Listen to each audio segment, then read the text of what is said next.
My name is Daniel Swärd and I have the great pleasure to sit here with Tommy Andersson, professor, and you are going to Belgium tonight.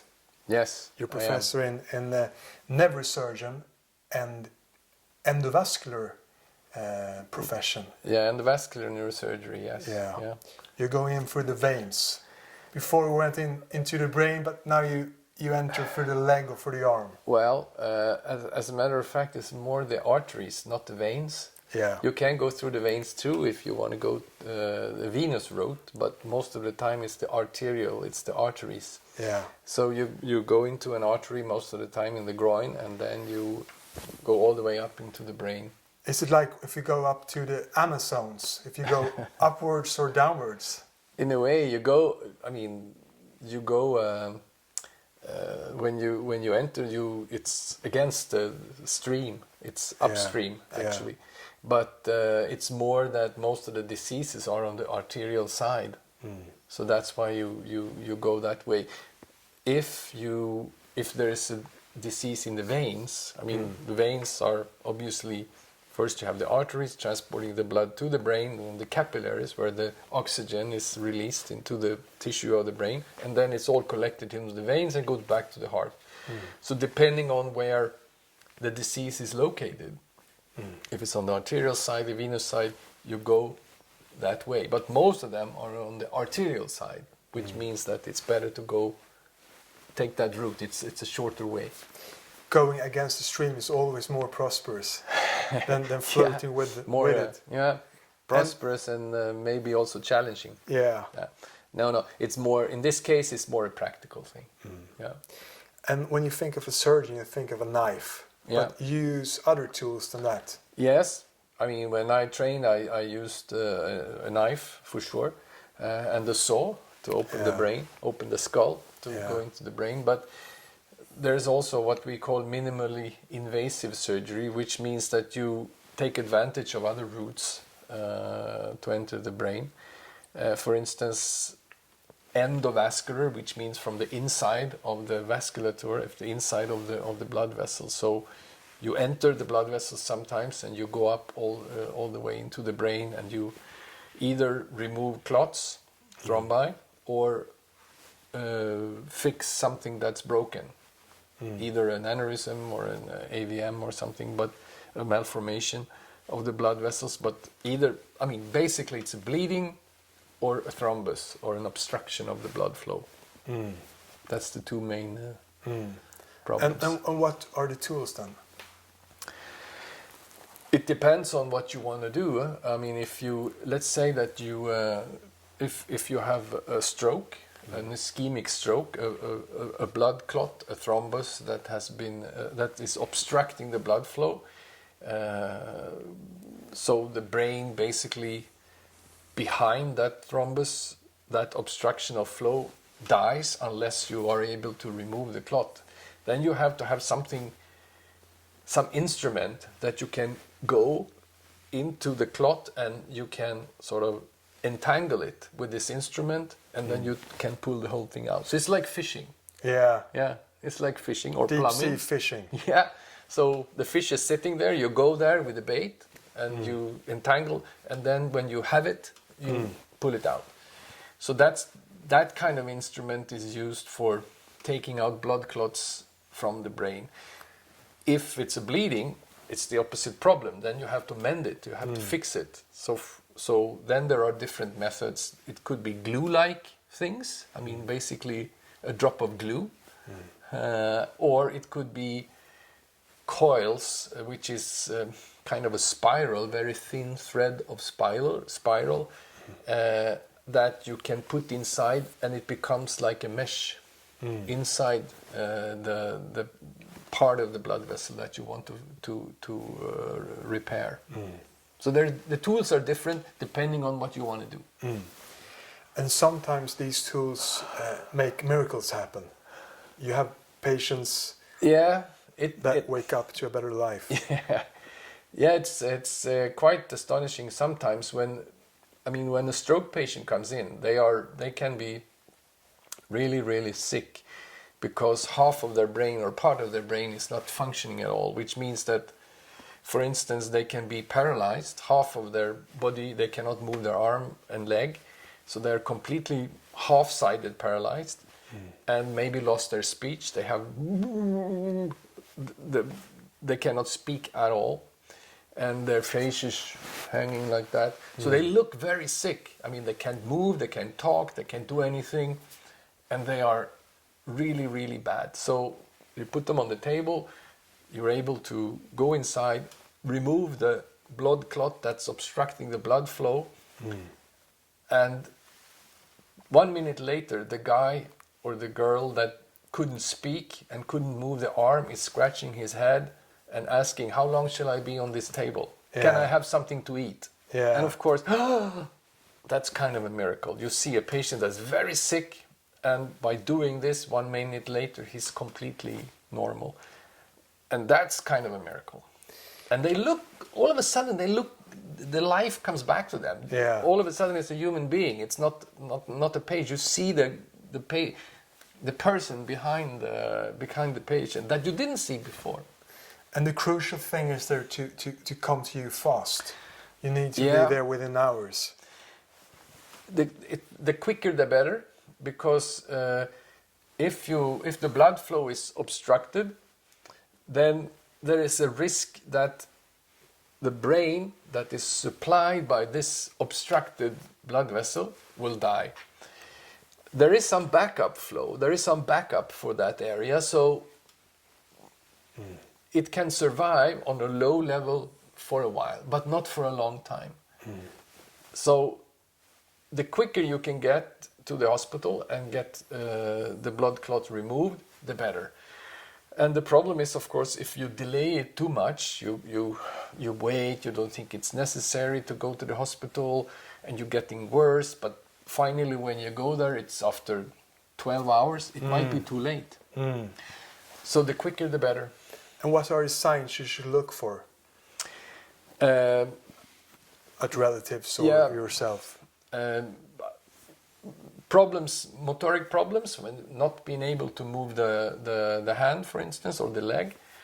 Speech problems. If they see that the face is drooping, that I think would be the most. But most of the time they have problems moving. I mean, the arm and the leg, and speech problems. Cannot speak, cannot find the words. Can't say your name, even if it's your son. That kind of, and it comes pretty sudden. It's a pretty sudden onset. And should you be active yourself as a patient, or should you just put your faith in the hands of doctors and nurses? In the acute situation, I think you have to. I mean, what can you do? I mean, you should. What you can do if something happens is that realize very quickly that this might be something serious, and call an ambulance, tell your relative or whatever. But of course, to avoid it to happen, I mean, then you have to rely on yourself to exercise, to not eat too much sugar, fat. Try to not walk around with high blood pressure. Check maybe the lipids, the blood lipids. But personally, I think maybe the most important thing, at least for younger patients, for younger persons, is to be physically active, and to try to eat relatively good. I mean, avoid too much sugar for sure. And not to smoke. And absolutely not smoke, because smoking is bad for almost any disease. Regardless of which disease you discuss, smoking is bad. One universal truth. Yeah. It's and when one wants to become a neurosurgeon, it's a long path leading up to it. Yeah. What should you which tools should you have? What strengths should you have in order to become a good neurosurgeon?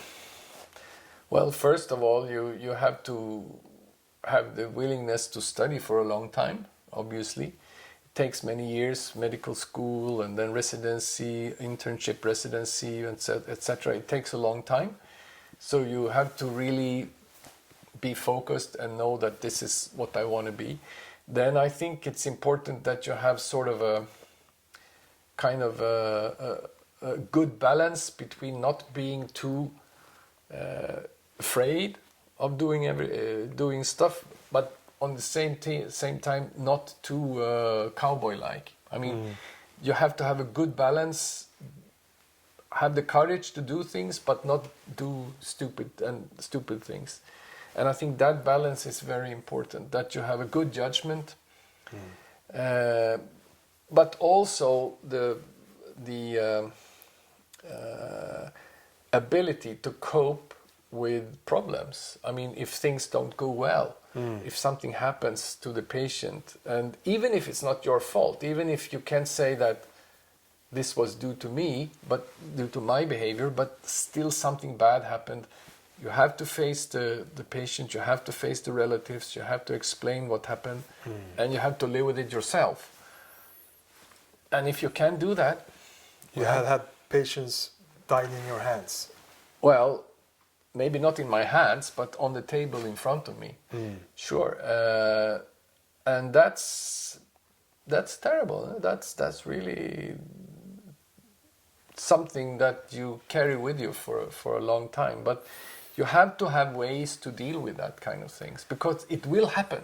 You cannot say, okay, I will be the first surgeon, neurosurgeon, whatever in the world that this will never happen. I will never have complications. No, you will. The question is how you cope with it. Yeah. And making all these different decisions, you know, life-threatening or life-saving decisions. Yeah. What can we learn from that? How can we take that into our own lives? It's you take a lot of decisions. It's like a fighting pilot, but you take decisions that kind of start life in and don't end life. Yeah, I think that, well, first of all, I think if you have a profession like this, you become pretty good at making decisions, because you have to do it. You have to decide. If you're standing there in the middle of the night and you're thinking, should I do this now? Should I proceed with this? Or is it a risk to do it? If I do this, will this mean that this patient is hurt? Or is this good? Is this something that I should do? You have to decide. You have to make up your mind. And you have to use your experience, your skills, your knowledge to make that decision. And most of the time it's correct. So I have no problems making decisions. I mean, somebody asked me, should we do that? Okay, let's do it. Bam. You have to make decisions. And I think that it's important that you can do it, but still with based on the knowledge and the experience that you have. And you cannot be stressed to not take advantage of the knowledge that you have. If you're afraid, if you're too stressed, then your own brain is locked, and you cannot take it. So you have to have a certain amount of coolness, you could say, and not panic. And especially if something goes wrong and you have a problem, you have a complication, you cannot panic, and you can't leave the room or say, I don't want to do this anymore. No. You have to deal with it. How do you become calm under pressure? I don't know. I think it's to some extent it's something you carry with you, if you have that ability, and also but also to some extent you can practice. I mean, you can have techniques that you sort of, okay, take half a step back, take a deep breath, calm down, think about it. If you have some colleague or some around you, ask for advice. Maybe it's good to have some input from others, but stay cool and try to deal with it in the best of ways. But how to practice? Well, it's difficult to practice, I think, but it's a mental thing. And it's been a long road leading up to you making these decisions. You've been studying in some sense for 15, 20 years. Yeah, Double specialties. If you start from the very beginning, it takes maybe 15, 20 years to do all these things. But that's not to say that you don't earn money and you don't work, because you do, but you work on an educational basis. So yeah, it takes a long time, but still, it's also stimulating because you're learning all the time. You're improving. Yeah. So it's not as bad as it sounds. And as a kid, you learned a lot of sports, and it's been a passion of yours throughout your life. And yeah, definitely. And then you became a teacher, gymnastics. Yeah, physical education teacher. Yeah, I started out by that because, I mean, when I was young, sports was my number one interest. So sounded like a good idea to become a physical education teacher. And I did. I became, and I worked for a year approximately. But I was so intrigued and interested in work physiology at the time because we studied that. And I was amazed of all the measurements you can do and how you can improve it and the science behind it. So I realized that I would like to learn more. I would like to study more. So that's why I applied for medical school. And you brought with you ran marathons. So you had a good ground for long operations in the future. Yeah, it's not that I run a marathon every year, but I've done it a few times. But let's say I appreciate that the advantages with trying to stay in a good shape, because of course it makes difficult work and tiring work easier if you're in a good shape. Yes. And the surgery can go on for 12 hours. Depending on what you do, what we do now, I would say maximum 4 or 5 hours. But some neurosurgery can take up to 20, 24 hours at worst, but let's say 12 hours, no problem. And then the interesting thing is that when you do it, you are so focused after a while. So everything around you sort of disappears. You just have the flow, you just focus on what you do. And you forget that you're hungry, you forget that you need to go to the toilet, you forget that your neck, you have pain in your neck. But the minute when you finish, when you relax, when all the tension is gone, all this comes back to you. Oh, you have to run to the toilet, you're very hungry, and you can't move your neck probably. But 5 minutes ago, it was nothing. And I think that's due to the focus, the flow that you're having, and that's quite amazing. I mean, I'm never hungry when I do these things. When I do for let's say 5-6 hours, I'm not hungry. And when you put on your green clothes, tell us about that journey into the surgery hall. Well, most of the time, I mean, patients having surgery or having a treatment or a procedure the next day, they always think that their particular procedure is the highlight of the month or the highlight of the year or whatever. And of course, most of it's routine. Eh?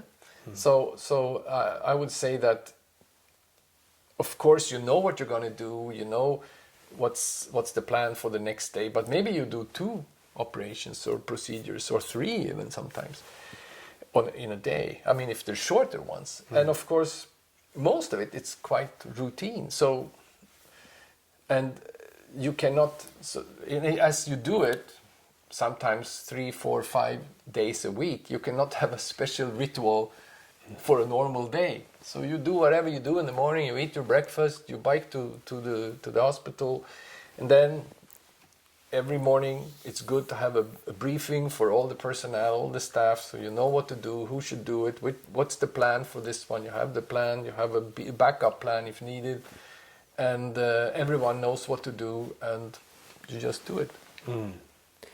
And it feels in some sense like a military operation. You have that plan, you have a specific goal, you're going into, or what can you translate it to into other life? Is it like sports, you know what your goal is? And I think it's a bit like sport. It's like achieving something and doing a performance basically. And I think that elite athletes you can learn from them a lot because they take their performance very seriously. I mean, they look into all the details. They look into what they eat. They look into how they practice, of course. They look into their mental training. So everything is focused on performance. And I think that, of course, we can learn too. We can learn from them to how to be ready to do difficult things. And to take it seriously. And of course, they don't play the Wimbledon final 5 days a week. yeah. So I mean, it's also kind of to create a routine that works, to create an environment and a teamwork and a routine that works and sort of increase safety. Just, I mean, similar to the air traffic control. I mean, they have a system. They have a built-in system with checklists and stuff, so to avoid mistakes. And we can learn also from them. The aviation industry is quite far ahead, and we're looking at what they do, and we're trying to create checklists and to have open that you now I'm gonna just speak openly so everybody hears what you do, everybody knows what you're gonna do. I mean, learn from what their experience is safety. I mean, so I think we have a lot to learn from both the aviation industry, but also from athletes. And how does it differ from surgeon to surgeon? It's a craftsmanship in some sense, and it's knowledge in some sense, a combination of these two elements. Yes. I think, I mean, you need to have the knowledge, you need to have to know the background for what you're doing, the risks with what you're doing, how it should be done, the disease process, the anatomy, I mean, you have to know the anatomy, the areas that you should avoid and so on and so forth. So there's a lot of knowledge that you have to have behind it. But then, of course, also it's something in your hands and fingers and the eye-hand combination type of thing. So that needs to be also in place. But I think the combination of knowledge and being able to execute what you know is the key to success. I mean, that it doesn't matter if you're very quick moving your hands if you do the wrong thing. If you do the right thing and you do it in a good way, that's the perfect way to do it.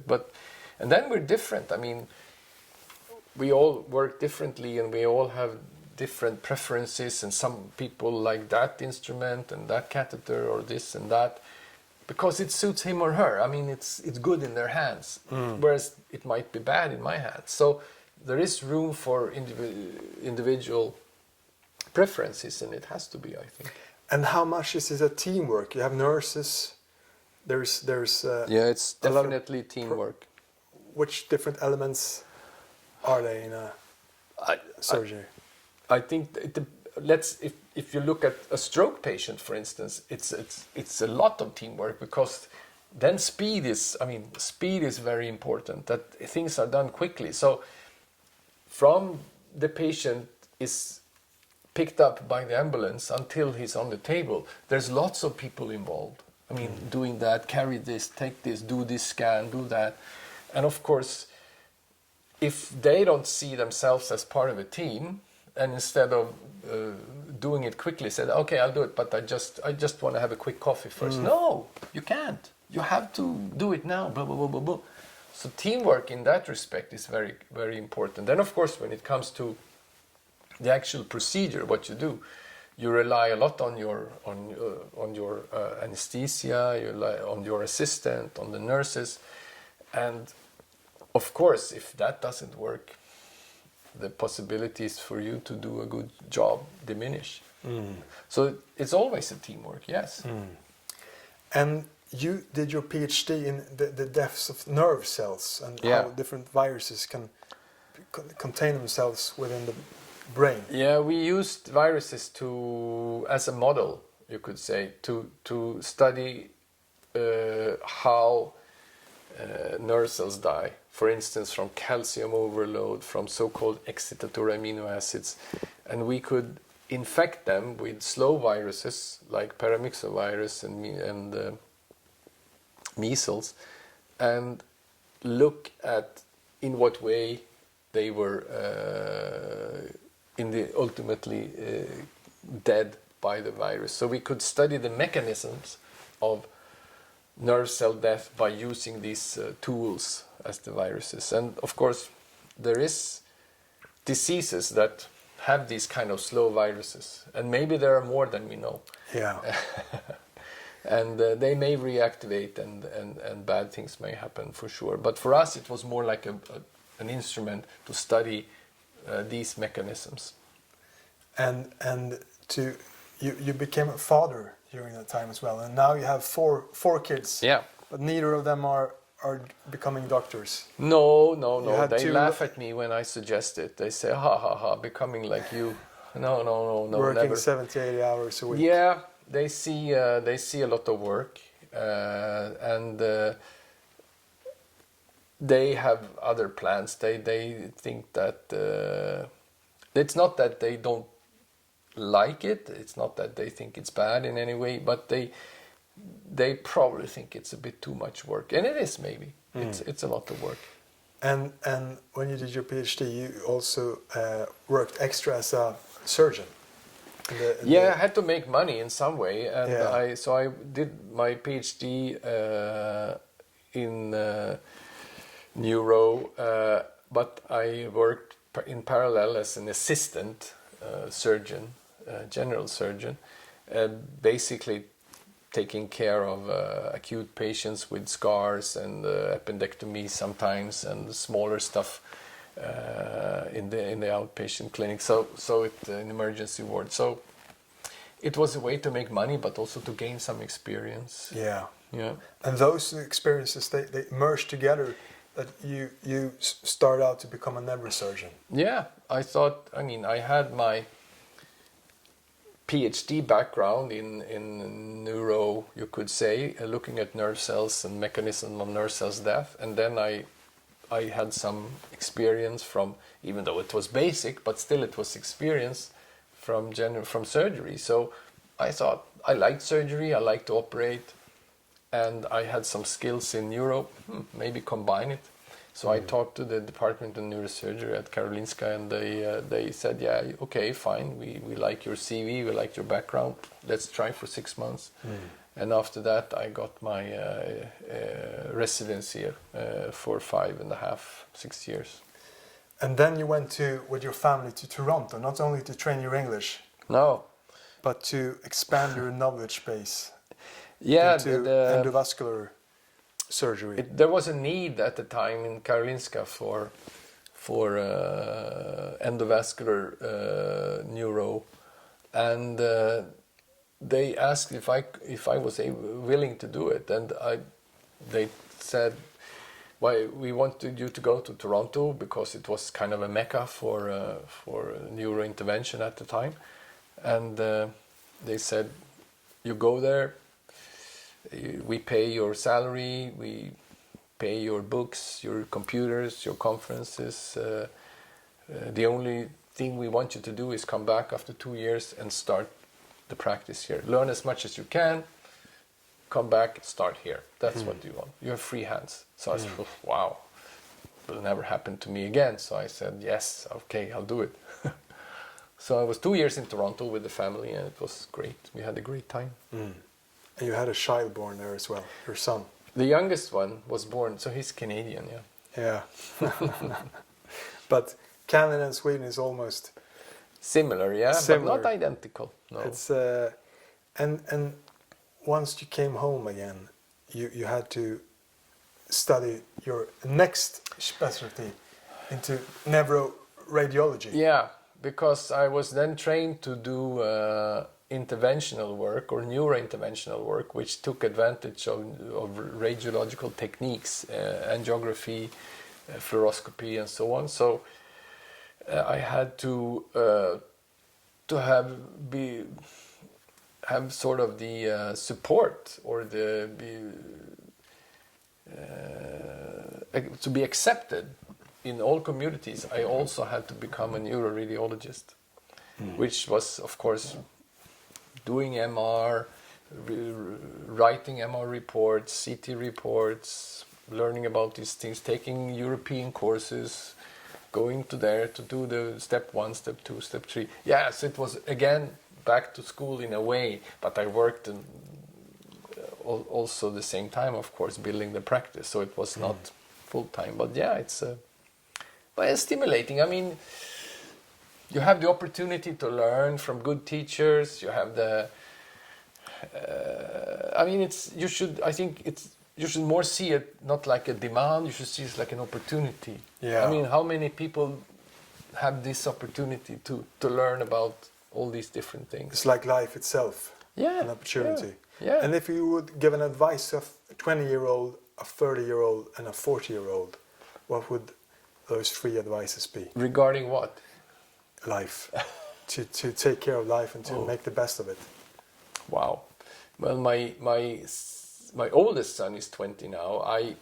I think I hope he will do something that will give him pleasure and joy in life, that he can not choose something because of, for instance, me becoming a doctor because his father is a doctor, or doing something that he really doesn't like because other people have that demand. I like him to do something that he would enjoy, and if it's good for him and other people, it's better, the better. If you're 30, try to have children. I think that's kind of the meaning of life, really, and it's worth it. Your wife is working in the hospitals with delivering children. Yeah, she's a midwife. And yeah, sure. She brings them into the world, and you take care of them. Yeah. After a few centuries. Yeah, maybe.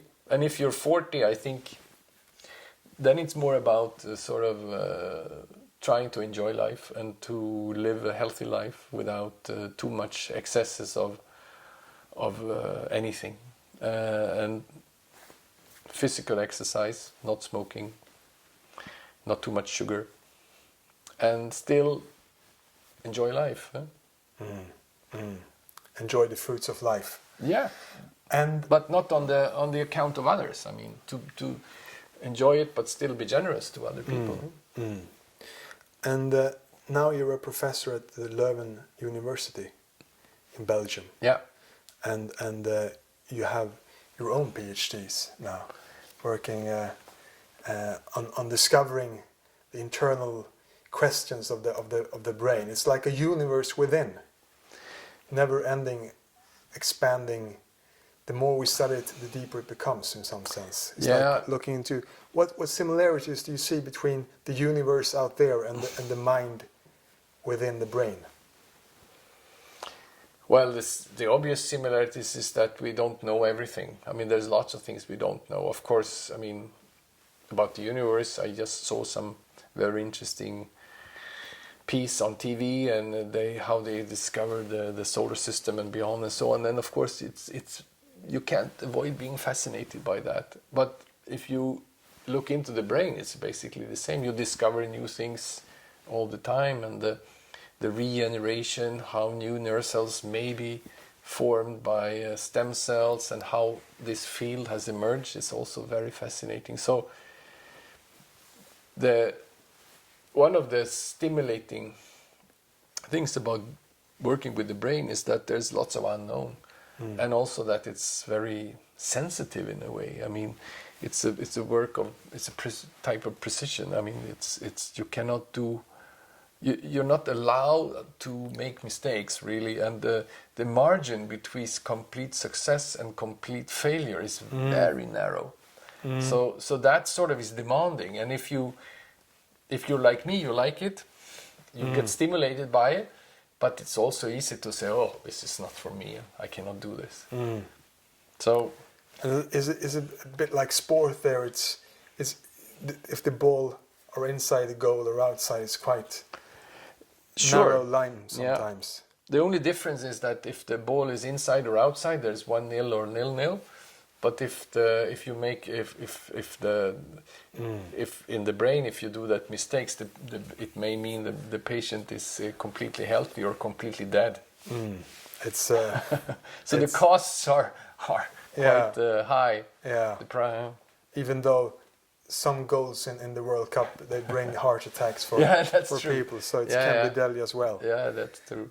And your PhDs now, they're working on which patients to choose to do the surgery of. Well, if we talk about stroke patients in which you do endovascular therapy to remove the clot that is obstructing the blood flow, it's of course the problem is that if the patient enter reasonably late, it might be too late because the damage to the brain has already been done, and there's nothing you can do to you cannot turn at the moment, you cannot turn dead brain into live brain. So if it's already done, the brain is already damaged, then doing a procedure, it's not good for anyone, because I mean there's always a bit of a risk with the procedure and an operation, so you only add risk. On the other hand, you don't want to do the opposite mistake, which is say no to a patient where you really could do something good. So the question is, how should you do every single patient that comes into the hospital? Well, it's not realistic. It's too many, and it's not. Where would be the resources? Where would be the people? It's not, so you have to do some sort of selection, and try to select patients that may benefit from what you do, and deselect patients that you only add risk. So the method, we can do that today. We try, but we are not perfect. So these projects is trying to find even better methods of doing this correctly. Yeah. And then you have some PhDs who's working on what these blood clots contains of, and how to work with them. Yeah, because there are different components of the blood clots. They may be very fragile, and if they're fragile, they break. And if they break, instead of one big clot, you have 10 small ones, which is not good either. On the other end, you have very rubbery clots that are very sticky, which makes it very difficult to remove. They don't break, but they stay in place. So depending on which enemy, because the clot is the enemy you're targeting, you can choose different methods, and you can choose different instruments, but we don't know beforehand. We just sort of realize after a while, oh, has to be one of those, oh, this has to be one of those. So we could know beforehand, we could tailor actually our approach to what we have, but we can't today. So that's something. And also there are other constituents of the clots that may be potential targets for future therapeutic therapies using new type of drugs. So maybe in the future, when you have a clot in 30, I hope you won't have, but let's say you had it in 30 years from now. Absolutely maybe, not. But your friend across the street, he will have it, and you come with him to the hospital. So we'll give him a cocktail of different drugs, or intravenous injection of different drugs that hit on different targets in these clots. So and that's medicine in general, that becoming more specific, more targeted. Yeah, I think, and I mean, if you can dissolve a blood clot that's hindering the brain by attacking different vulnerable parts with different drugs that you have found because you have studied the clots, it would be great. Huh? Could you see a future where you have like a Apple Watch or similar that detects when you get a stroke and perhaps injects the right medicine or Yeah. send out a signal to you know to. That's a little bit like Star Wars, but I mean, maybe. couldn't you see it on the heart rate or something Yeah, like that? you could already now detect, for instance, atrial fibrillations. You can detect them. So there are probably technical advancements that will happen that may help you to avoid something, or help you to realize that now I have to seek care, or now I have to do something about it. If it simultaneously can inject a drug from the watch, that you have a little ampulla with a drug inside, that would be super cool. But well, who knows? Maybe it will happen. And in your field of work, there's a lot of new tools and another new knowledge, and a lot of people get stressed out by it's all the news, all the transformation in everyday life and in work life. Yeah. But you have to kind of Yeah. work with it and make it your profession even better. Yeah, it's. How can you use that to your advantage instead of being stressed out? I think, first of all, it's stimulating that the field is moving forward. But of course, you can be stressed that it's moving forward so fast and it's on so many fronts. So, but I think that you have to be humble in a way that you cannot. You can only do your best. You can only try to see what's going on, but you have to be also. You also have to realize that if you don't keep up with the development, you may not be on the edge. So I think that I see it more like an opportunity to be part of something developing, and that's stimulating. And if it so happens that I'm not the first realizing something, I will realize in due time. So I do my best. And I find it stimulating that the field is moving forward so quickly. And what's the alternative? That nothing happens? That it's stagnating? How fun is that? And there's been no Nobel Prize yet in your field of work, but we have the Professor Lexell who invented a gamma knife. Yeah. What will be the next breakthrough, you think? What will be the transforming, disruptive thing that will put it so ahead? Well, the gamma knife was, of course, a great achievement, and it's proven by the fact of all the success that the Elekta company has had over the years, and it's a great success story. I think probably the stem cells with regeneration will probably take off even more. A situation where you may find regenerative ways of getting back functions that were lost, either by traumatic accidents or by stroke or by something, and by taking advantage of stem cells and different techniques, you may at least get some of these lost functions back. I think regenerative medicine probably will be a big thing in the future. And for young people today who want to work with that future in science and becoming a PhD student or becoming a doctor, what's the best pieces of advice you can give to them? Well, if they really want to do it, I think they should go for it. And I think that I tell my kids sometimes that hard work is always beat talent. Hard work is being consistent and having a goal and setting the goal and go for it. In the end, most of the time it pays off. Of course, it's nice to be talented too, but you cannot survive on talent for a long time. So if you really know what you want to do, if you really have a goal, I would say just go for it. And I'm pretty sure that it will be possible to achieve those goals. And going back in time, would there be anything you would have changed during your 4 decades of I would have work? done differently. Do you see any paths or paths you took the right way? No, I think I'm pretty happy with what I do. I think it's if you like to see it as a very knowledgeable and very planned. First I did that, and then it was logical to do this, and then the next logical step was that. But in reality, it's lots of coincidence. It's lots of being in the right place at the right time and having the opportunity and speaking to the right person and getting the right idea. So I think it's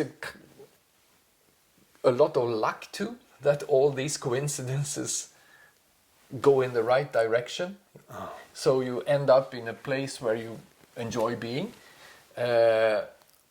So I'm pretty happy with what I'm doing. I think I was lucky enough to end up fine. But would I have, if I had deliberate, I don't know, it's very difficult.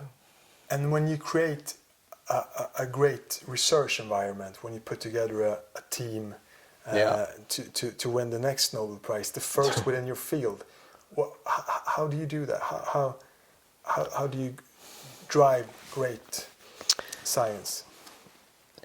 I think science, just like what we discussed, it's a lot of hard work. I mean, most of it, it's a lot of hard work. It's a lot of failures. It's a lot of trying again. It's a lot of never giving up. So you have to have the consistency. You have to be a little bit stubborn. You have to have people that are like that, because otherwise it will never happen. And then of course I think it's very much also to create an environment of a team. So you have the team working in the same direction, and that all participants in the team realize that their importance. And there's room for discussions. There's room for alternatives. It's not that what the senior professor says is always correct. Everything else is incorrect. I think that's an environment that will kill all sorts of new ideas and so on. So you have to have a stimulating environment in which people enjoy working, where they like working, where they like to do these things, where they stay late not because they have to, because they enjoy it so much. I think that's a very good starting point for great science and great projects. And you said that cutting edge science is in America, but cutting edge surgery is in Europe. In a way, when it comes to new devices and new development, I think in the US it's the FDA, which has, of course, an important role to play, which is protecting the people from bad devices being implemented. However, the problem is, of course, that, I mean, the good thing is that if a company or somebody likes to start using something and it turns out to be bad, it was very good that it was never introduced into the market. However, if it is a good device, we are in Europe we have the possibility to use it much earlier than they have in the US. So we have the armamentarium of instruments or material that we have is much larger than what our colleagues in the US have. Yeah. So there's two sides of the coin. First of all, it's good when it protects the people, but it's bad, of course, when the doctors don't have access to the best equipment. But yeah. Mm. And you said in Japan they have a little different tools than here. Yeah, to some extent. I mean, basically they're the same, but they have their own brands and their own stuff that we don't see so much because they're more focused on the Japanese market. And it's not that it's forbidden, but there are some devices, some instruments that we just hear of. We never see them, but when we speak to our Japanese colleagues, they show, oh, we use this, oh, what's that? I've never seen that, and so on. And how do you make love prosperous in the means? You have a long relationship, a long marriage with your wife, and you have worked for double shifts, so to say. Yeah. How is it able to have a stressed out work life and a balance at home? Well, it's not so easy all the time, of course, because you're absent so much. But I mean, it's a matter of trust, and it's a matter of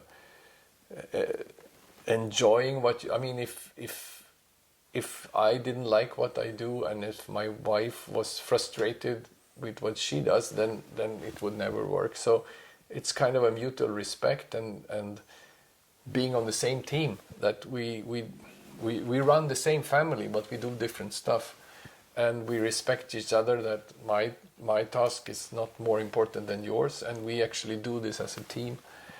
But yeah, obviously sometimes it's difficult if you're absent a lot. So you have to have a lot of sort of mutual understanding to make it work. And you met a lot of patients during your life that's been close to death and only had one wish, and a lot of patients that's re-waked to a new life, to health again.